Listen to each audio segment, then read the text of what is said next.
Bonjour à tous. Aujourd'hui, comme promis dans l'une de mes dernières vidéos, je vais vous parler du chemin octuple du Bouddha. Le Bouddha a enseigné le chemin ou le sentier octuple à ses disciples et il a énoncé qu'en suivant cette voie, ils pourraient mettre un terme à leur souffrance.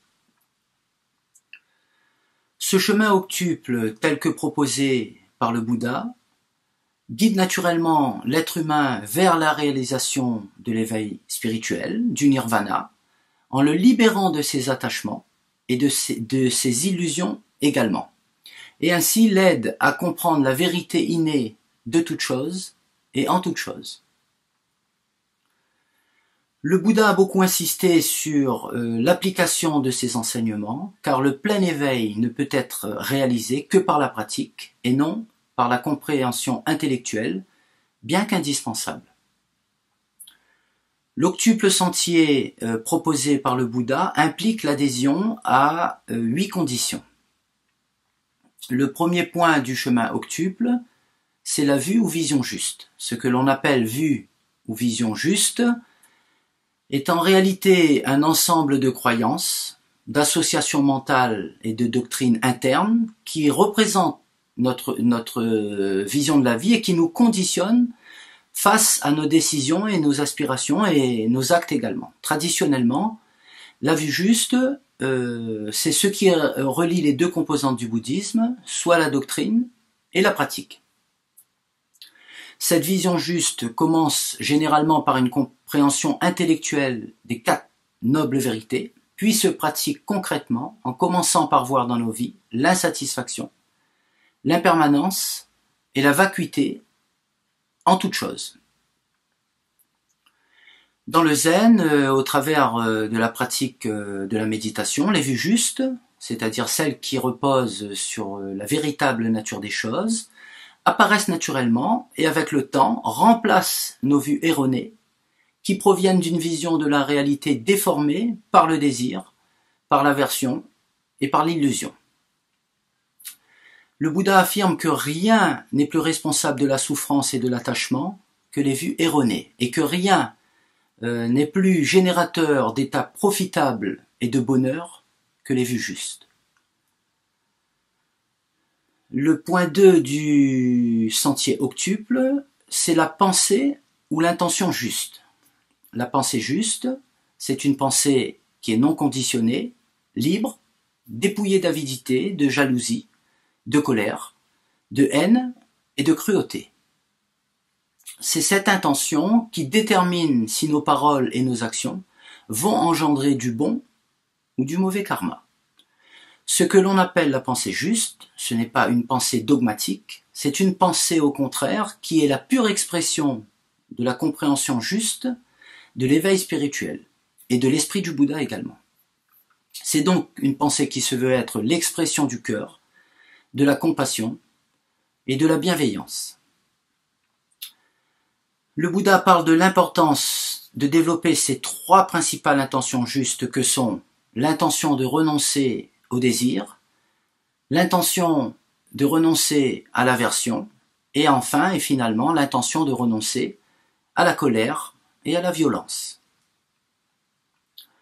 Le point 3 du sentier octuple, c'est la parole ou discours juste. La parole et la communication verbale est une chose avec laquelle nous sommes engagés presque à tout temps. Or, celle-ci doit être mise sous l'influence et sous le contrôle de la vie spirituelle. Bouddha demande à ses disciples et aux laïcs de s'abstenir de dire des mensonges, d'éviter de calomnier, d'éviter de parler de façon haineuse ou injurieuse, d'éviter de parler de façon grossière, d'éviter les paroles frivoles, le bavardage futile. La parole juste nous permet de nous exprimer d'une manière noble, vraie et authentique. Et s'avère également être créatrice d'harmonie. Le 4e point du sentier octuple, c'est l'action juste. L'action juste, bien que directement liée à l'intention juste et à la parole juste, nous fait agir dans le respect de l'autre et de soi-même, en évitant de créer de la souffrance tant pour soi que pour les autres. L'action juste est l'action qui respecte les préceptes et qui n'est rien d'autre que l'expression de l'éveil. L'action juste est en parfaite harmonie avec le moment présent, ici et maintenant, et s'exécute sans ego, dans le non-attachement le plus complet, sans que personne ne s'approprie son accomplissement ou ses résultats. Traditionnellement, l'action juste, selon le Bouddha, représente les préceptes de base que les bouddhistes et les laïcs doivent observer afin de bien progresser sur la voie, s'abstenir de tuer, par exemple, y compris les animaux, s'abstenir de voler, s'abstenir de mentir, s'abstenir d'une conduite sexuelle illégitime et s'abstenir d'intoxicants, alcool, drogue, et ainsi de suite.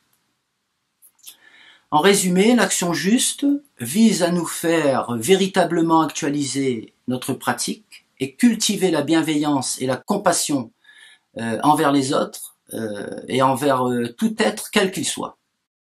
Le point 5 du chemin octuple du Bouddha, c'est les moyens d'existence juste. En fixant cette ligne directrice, le Bouddha conseille à ses disciples et aux laïcs de gagner leur pain et leur beurre avec droiture, sans avoir recours à des activités illégales ou infâmes.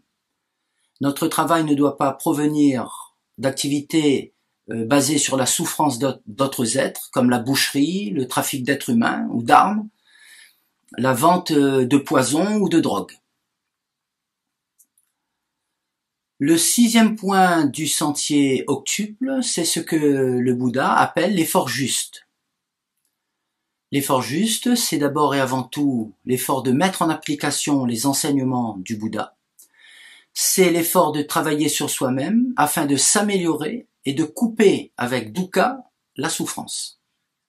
Chaque instant, chaque action doit être considérée comme une réalisation de soi favorable à l'éveil. Il est très important de rester vigilant, car si nos efforts sont faits égoïstement dans le but d'atteindre un résultat pour soi-même, la pratique risque de se transformer en une sorte de quête de profit, ce qui est l'opposé de la libération. L'état d'esprit sans but, sans attachement, Mushotoku, doit être au cœur de l'effort juste et de la pratique. Le 7e point du sentier octuple, c'est l'attention ou la conscience juste. L'attention juste pour le Bouddha, avec la pratique de la méditation, était la source de l'éveil.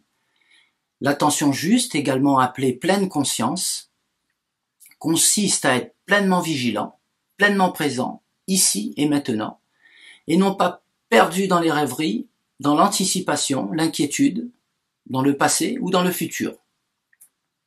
L'attention juste, c'est la juste prise de conscience des choses et de soi, de son corps, de ses émotions, de ses pensées, mais aussi des autres, et de tout ce qui nous entoure, et de notre environnement. Être pleinement conscient, pleinement présent, c'est cesser de juger, cesser de faire des catégories, cesser de s'attacher également à ses propres opinions. L'attention juste sur le moment présent apporte une grande satisfaction, car l'esprit perd son attachement et cesse son désir d'avoir. Le dernier point, 8e point du sentier octuple tel que défini par le Bouddha, c'est la concentration ou la méditation juste. Ce 8e point et dernier principe énoncé par le Bouddha est fondamental pour la pratique correcte de la méditation. Zazen est le seul moyen d'atteindre la concentration juste dans le zen. La concentration juste est le plus important de tous les aspects énoncés dans le sentier octuple noble, puisque dans la pratique de la méditation, le zen devient une sorte de jonglerie sans profondeur. La méditation juste se caractérise entre autres, en résumé, par l'abandon des 3 poisons de l'esprit, que sont l'ignorance, l'avidité et la colère. puis de tous les états néfastes et états conditionnés. Un retour à l'instant présent, un détachement face au mental et aux pensées, et l'abandon de la conscience personnelle. Voilà, c'est un peu ce que j'avais à vous dire sur ce sentier octuple du Bouddha aujourd'hui. Je souhaite encore une très bonne pratique de la méditation et notamment du Qigong. Et je dis à tous mes abonnés et aux nouveaux, bienvenue et à bientôt sur ma chaîne Sentez-vous-en.